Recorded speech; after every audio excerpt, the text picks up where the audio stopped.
Bonjour à toutes et à tous, bienvenue dans Master Mag, le magazine présenté par les M1 en journalisme de l'Université catholique de Lille. Bonjour Mostefa. Bonjour Charlotte, bonjour à tous. Au programme cette semaine, un focus sur la mode du court-circuit, une dictée le dimanche après-midi, immersion au cœur de l'hôpital des Nounours. Mais tout de suite, la semaine dernière a eu lieu la première journée de grève des cheminots, un reportage de Caroline, Pauline et Clara.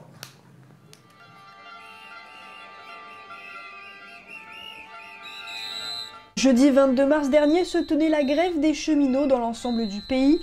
Pour manifester leur mécontentement face au gouvernement, ils ont décidé de descendre dans la rue. Un grand cortège aux couleurs de pas moins de 7 syndicats et 8000 manifestants étaient présents à Lille. Pour quelles raisons se sont-ils rassemblés ? On est surtout là pour expliquer la vérité par rapport à ce qui se passe dans l'opinion publique et il va falloir démontrer quelques vérités. Un préavis de grève est aujourd'hui déposé par les cheminots partout en France. Dès avril et ce jusque fin juin, une grève dite perlée sera mise en place.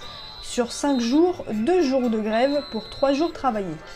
Mais pourquoi décider une mobilisation si impactante ? Une façon de faire plier le gouvernement. Parce qu'aujourd'hui, nous sommes légitimes à faire grève. Parce que, je vous le dis, on veut préserver le service public, un service public de qualité. Un acquis historique pour les uns, privilège pour les autres, le statut des cheminots c'est leur combat même à la retraite.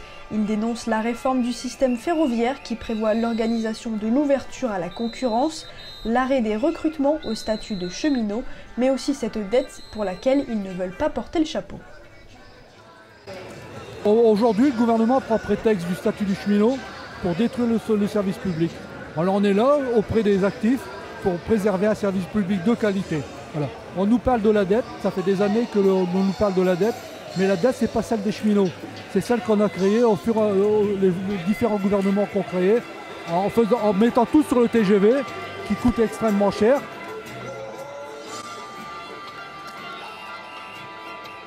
La mobilisation est-elle vraiment au rendez-vous malgré le mauvais temps ? Mais écoutez, regardez un petit peu ce qui se passe. Il faut savoir qu'à Paris, on est très nombreux. Il faut savoir que dans les régions, on est également très nombreux. Donc on est vraiment sur une réussite. On sent bien que chez les cheminots, il y a un engouement. Aujourd'hui, à Lille, il n'y a pas que des cheminots. On a des copains fonctionnaires, des copains territoriaux, des copains du privé. Il y a quelque chose qui est en train de se passer contre le gouvernement. C'est un message qui est fort et qu'il faut faire reporter immédiatement. Mais qu'attendent-ils du gouvernement ? Nous, on veut du dialogue. On veut du dialogue, on est force de proposition. On attend que le gouvernement soit en capacité de nous répondre et que le gouvernement soit en capacité de nous donner les ouvertures. C'est la seule chose qu'on demande actuellement. Une manifestation qui fait du bruit pour faire réagir le gouvernement. D'autres événements de ce type sont à prévoir dans les mois qui suivent partout en France. Les cheminots vs le gouvernement, une bataille qui n'a pas fini de faire parler. Donc Caroline nous a rejoint sur le plateau. Bonjour Caroline. Bonjour à vous. Alors comme on a pu le voir, ils étaient plus de 8000 cheminots dans les rues de Lille. Alors on sait qu'il y a d'autres services qui étaient touchés. Est-ce que vous pouvez nous en dire un petit peu plus ? Exactement. En fait, c'était vraiment un rassemblement des services publics en général qui étaient là pour soutenir les cheminots. Il y avait notamment des aides-soignants, mais également des professeurs qui, dans la même lignée, pensaient les mêmes choses et étaient là du coup pour soutenir les cheminots dans leur mouvement. D'accord. Donc la fonction publique était la majoritairement touchée. En général, voilà. D'accord, très bien. Alors Caroline, le 22 mars, ça donnait du coup le coup d'envoi d'une longue grève qui ira jusqu'au juin. Est-ce que vous pouvez nous en dire plus sur le calendrier ? Alors, comme énoncé dans le reportage, c'est une grève qu'ils appellent donc perlée, c'est-à-dire que ça va arriver par petits morceaux, comme ça, tout au long de plusieurs mois, dès début avril, donc dès la semaine prochaine, et ce jusque fin juin. En fait, il va y avoir 2 jours pendant lesquels ils vont travailler, puis 3 jours après, ils ne vont pas travailler. Et comme ça, ainsi de suite, jusque fin juin. Et sachant que pour 1 jour de grève, il faut l'équivalent de 1 jour et demi pour que le trafic se remette dans les normes. Ça veut dire que du coup, finalement, ces 3 jours pendant lesquels ils vont travailler, il n'y en aura qu'un qui sera vraiment effectif, dans lesquels les services seront les mieux possibles. Donc c'est vrai que ça va vraiment déranger énormément de personnes tout au long de ces mois de grève. D'accord, très bien. Merci Caroline merci de nous avoir un petit peu éclairé sur le sujet. Donc on passe maintenant à notre sujet conso. Le circuit court est de retour à Lille.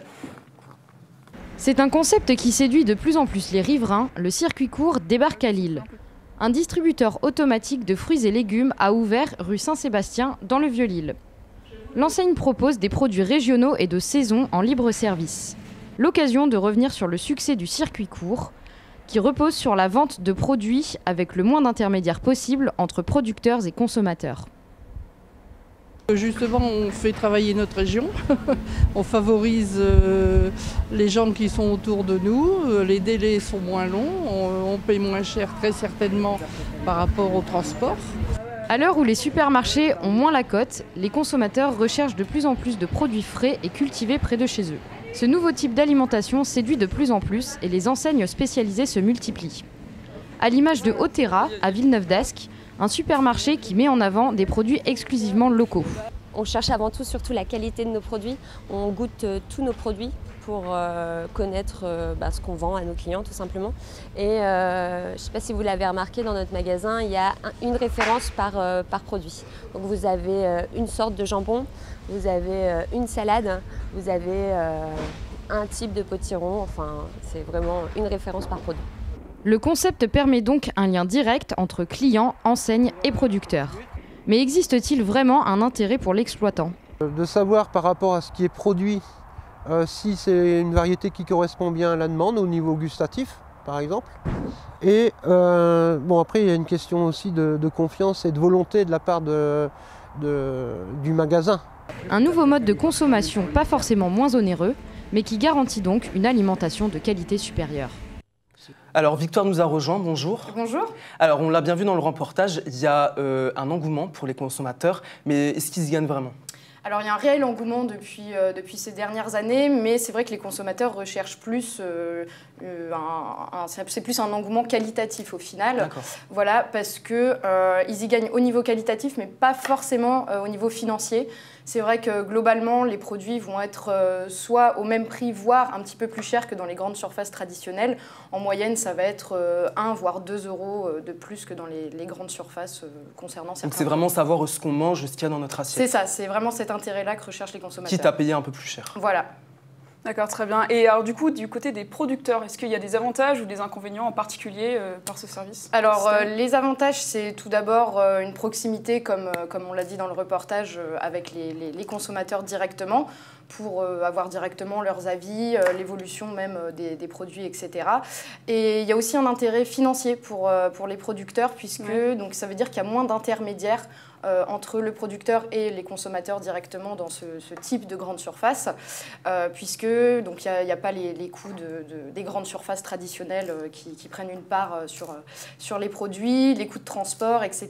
Donc il y a aussi un certain intérêt financier. Ce qui est plus sûr quelque part pour le consommateur. Exactement, voilà. Puis c'est vrai que les consommateurs peuvent rencontrer directement aussi les producteurs.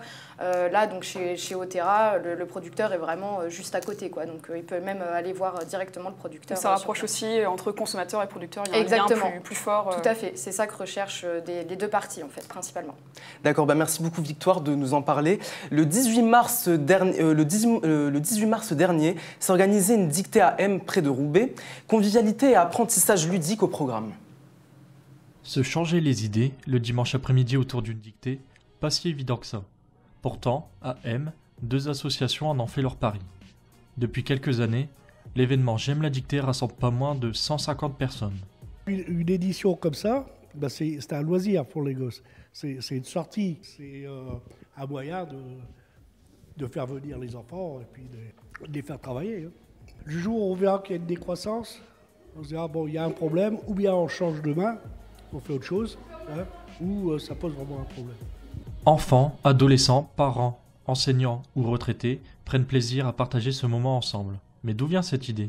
L'association des jeunes des Trois Fermes avait sollicité le tremplin pour faire la promotion de l'accompagnement scolaire sur le quartier et donc trouver une action qui pourrait réunir des jeunes et des moins jeunes. Donc pourquoi pas la dictée ? Une dictée qu'on peut adapter puisque dans cette salle nous avons des CE1 et nous avons le plus âgé à 73 ans. Comme une triste réalité, les inégalités scolaires sévissent dans les milieux populaires. J'aime la dictée permet de tirer vers le haut la population de la banlieue roubaisienne. Comme l'explique Karim Yessad, professeur des écoles et président de l'association des jeunes des Trois Fermes. J'ai vu des enfants prendre le bécherel, reprendre des bleds, réviser quelques semaines avant la dictée, en préparation de la dictée. Donc un petit examen comme ça, pour des élèves de primaire notamment, c'est super. Un point de vue partagé par Francis Huiffard, président de l'association d'accompagnement scolaire Le Tremplin. C'est un bon exercice pour les élèves, ça va les exercer aussi pour le futur, apprendre à écrire correctement, et ça c'est pas toujours évident. Il faut reconnaître que ça s'est pas amélioré au fil des années. Les ordinateurs, les plaquettes, etc., les tablettes, pardon, etc., c'est plus facile. Après une ambiance studieuse, place au ramassage des copies pour une correction top chrono. Pour le public, présent dans la salle, après l'effort, le réconfort. Facile ou non, chacun discute de ses impressions sur le texte de cette année. Pour les plus jeunes, s'appliquer à l'écriture le dimanche n'est pas un problème, bien au contraire. C'était bien la dictée, il y avait beaucoup de choses. C'était un peu difficile, mais c'est bon. Il y avait des mots que je comprenais pas, comme rutabaga. Sinon, c'était bien, j'aimais bien. Et j'espère que je serai premier. L'après-midi touche à sa fin. Les gagnants dans leur catégorie reçoivent leurs cadeaux. Au programme, montre connectée ou encore tablette. Cette année, J'aime la dictée aura attiré environ 200 personnes, participants ou non. Dans la joie et la bonne humeur, Pascal Nice, maire de M, s'adonne au mot de la fin. Alors Valentin est avec nous. Bonjour Valentin. Bonjour. Donc c'est un beau projet social que vous venez de nous présenter, mais alors qui en est exactement à l'initiative?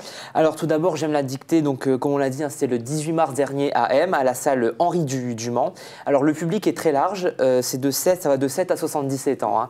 Donc il y avait beaucoup d'enfants, comme on a pu le voir dans le reportage. C'était déjà la 10e édition de J'aime la dictée. Alors ceux qui sont à l'initiative du projet, c'est Francis Ouifard, président de l'association d'accompagnement scolaire Le Tremplin, ainsi que Karim Yessar, professeur des écoles et président de l'association des jeunes des Trois Fermes, entre autres. Et il faut savoir que cette dictée a même été retransmise en Facebook Live. D'accord. Alors Valentin, quel est le but finalement de ce projet qui est très ambitieux et qui finalement fonctionne bien? Alors oui, donc comme je disais, c'est donc la 10e édition qui a réuni de 130 à 150 personnes, donc vraiment ça fonctionne bien.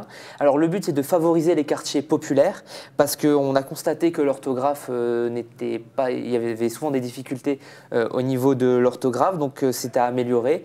Et du coup, avec cette initiative, ça permet aux jeunes de réviser aussi, comme il y a des cadeaux à gagner, pour les jeunes, c'est aussi une motivation. C'est stimulant. C'est une motivation de faire cette dictée pour gagner des cadeaux. Et donc, comme on l'a dit dans le reportage, certains ont révisé avec des bécherelles, tout ça pour la dictée, ils sont vraiment préparés.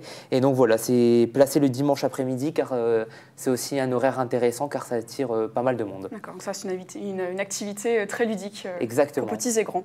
Très bien. Alors on finit tout de suite en douceur avec l'hôpital des Nounours.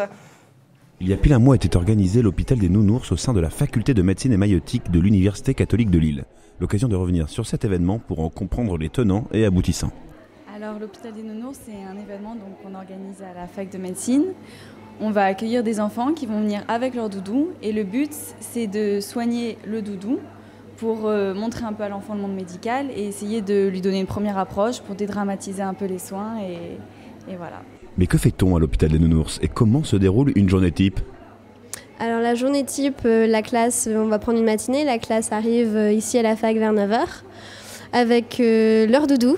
Ils viennent d'abord voir 2 étudiants, on leur demande le nom du doudou, pourquoi il est là, est-ce qu'il est tombé dans l'escalier, est-ce qu'il s'est cassé une patte, etc. Ensuite, on l'envoie directement voir en premier le nounoursologue, aka le médecin généraliste, et ensuite l'enfant va se promener dans les divers stands proposés. Donc on a le dentiste, le nutritionniste, l'opticien, le pharmacien, la sage-femme, kiné, etc., etc. Ensuite, une fois qu'il a terminé, on le renvoie dans une autre salle qu'on appelait avant la salle d'attente, en attendant que tous ses collègues de sa classe terminent. Et le matin, ils auront aussi une intervention des sapeurs-pompiers. Et une fois terminé, l'enfant va repartir avec un petit cadeau du sponsor qu'on a réussi à trouver. Et les étudiants invités à y participer ne viennent pas que de médecine. Ouais, c'est des étudiants, on a des 2e et des 3e années de médecine, des 2e ou 3e années de pharmacie, de dentaire, des sages-femmes et des étudiants d'optique à l'ISO et des infirmières de 3e année. Mais cet événement n'est pas uniquement utile aux enfants, il permet aussi aux étudiants d'avoir une première relation avec le patient enfant qui n'est pas toujours le plus facile à aborder. Ensuite, en fait, il y a une approche qui est pas intéressante, c'est à la fois donc pour les étudiants aussi. Les étudiants sont confrontés à un public auquel ils n'ont pas forcément accès rapidement. Donc c'est des enfants de moyenne section, de grande section.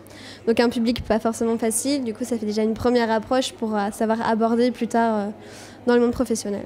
L'hôpital des Nounours présente un beau compromis. Les enfants dominent leur peur du monde médical tandis que les étudiants apprennent les premières relations avec le patient. Et le nounours, évidemment, ressort guéri. Alors bonjour Armand. Bonjour. Vous êtes là pour nous en parler. Exactement. Alors quelle est l'utilité au final de l'hôpital des Nounours? En fait, l'hôpital des Nounours, ça permet, c'est un beau compromis comme je l'ai dit dans le reportage, parce que ça permet déjà aux étudiants d'établir des premières relations avec les patients. Au-delà de l'enfant, puisque l'enfant c'est quand même un patient qui n'est pas toujours facile, évidemment, qui n'a pas tout découvert. Donc en fait, ça permet aux étudiants de créer une première relation avec le patient. Exactement, parce qu'il y a aussi les parents qui accompagnent leurs enfants la plupart du temps. Donc on a pu voir ça. Et aussi, c'est pour les enfants, pour leur permettre de dédramatiser le monde médical, justement, à travers, ils amènent leur doudou s'il s'est cassé une patte ou s'il a mal au nez ou un rhume. Et donc ça leur permet évidemment chaque partie, il trouve son bonheur. Et justement, est-ce que les participants, est-ce que les enfants sont convaincus par cette initiative? Est-ce qu'il y a des retours plutôt positifs? Eh bien oui, puisqu'on a vu pas mal de sourires pendant cette journée. Les étudiants, ils expliquent bien, il y a plusieurs stands. Ça va de la radio à la nutrition, à l'ophtalmo, à la chirurgie. Donc il y a vraiment tous les stands qui prennent place dans l'hôpital des Nounours. Et c'est vrai qu'il y a beaucoup de sourires qui sont échangés. Les étudiants prennent plaisir aussi à aider les enfants. Merci beaucoup Armand, vous étiez notre dernier invité, c'était le dernier Master Mag malheureusement.